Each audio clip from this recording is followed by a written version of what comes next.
Hello, my quilting friends. My name is Leah Day, and we are quilting Super Daisy today. This starts out with a circle shape, and then we're going to bounce around that with some really pretty, simple petals. So it's just kind of a teardrop shape, swinging out and around, and then coming back into that center shape. Now I did swing around my circle once just to add a little bit more drama, a little bit more thread texture, and that's a-okay. So now we're going to take this little tiny cute daisy and we're going to turn it into Super Daisy. And we do that by bouncing around it, and we're going to do a bouncy echo, which means that we swing out and then we come back in and we just bounce. We hit that point between the petal shapes and then we bounce back out to swing around the next petal.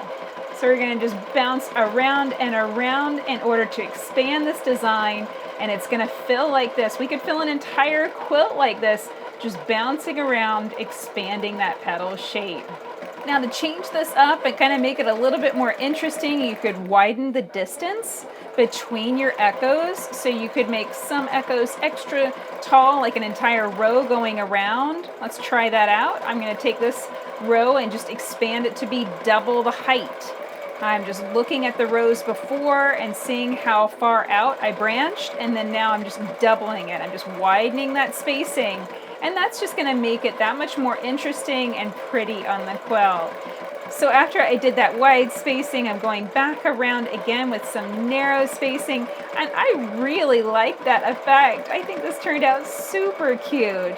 So now that I've given this a try on my home sewing machine, I'm really curious to see if it is going to work on my long arm. So let's switch over to the Quilting 19X Elite and see how this works on the new Evolution hoop frame.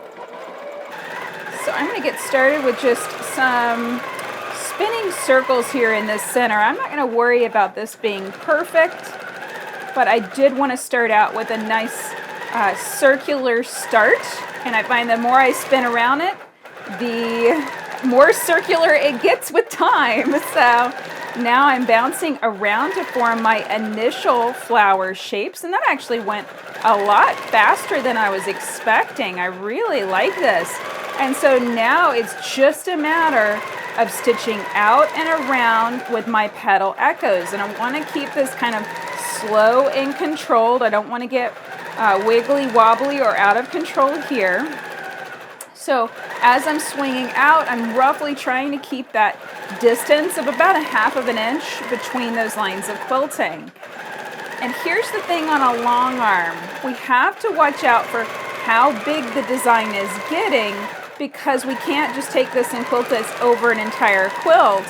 We actually have to keep it within the limits of our frame. So I'm quilting on the Evolution hoop frame right now, and I have a Quilting 19, and you can probably see up here, I've got lines. That's the limit of my frame. I just got a wobble in my pedal there just to show you guys that. But that is the limit of how big I can stitch this. But I can actually stitch it really, really big, and that's going to cover lots of area on my quilt. I'm really surprised by how easy this is and how good it's looking. I wasn't really expecting it to go this easy, and I'm not really sure why. I think mostly I was just expecting to have a little bit more trouble stitching it and maintaining control over these echoes, but it's actually feeling really, really quick, really, really easy, and this is definitely going to be a design that I quilt on baby quilts, on bed quilts. The wider that you expand the distance between these lines, the softer your quilt's going to become. So if I spread these out and I make more distance between these lines of stitching, then my quilt is going to finish up feeling a lot softer. It's not going to feel stiff. Now, the flip side of that, back in the day, we used to put a lot of quilting in our quilts by hand, because the quilting stitches are what adds stability and longevity to our quilts. It's what allows us to be able to wash our quilts a million times, because those are the layers. The stitching is what holds the layers together securely.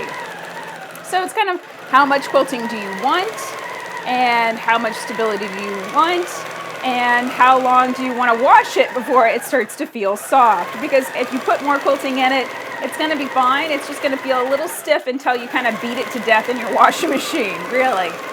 So here you can see I'm coming back around and I'm getting close to the back limit on that frame. So here I did that line of stitching. That's indicating kind of the extent to which I can expand my flower shape. And I think I'm going to finish up my flower about right here. I think that that is more than big enough. And in order to tie off my thread, I just simply stop stitching, needle up, and then I drop my needle down.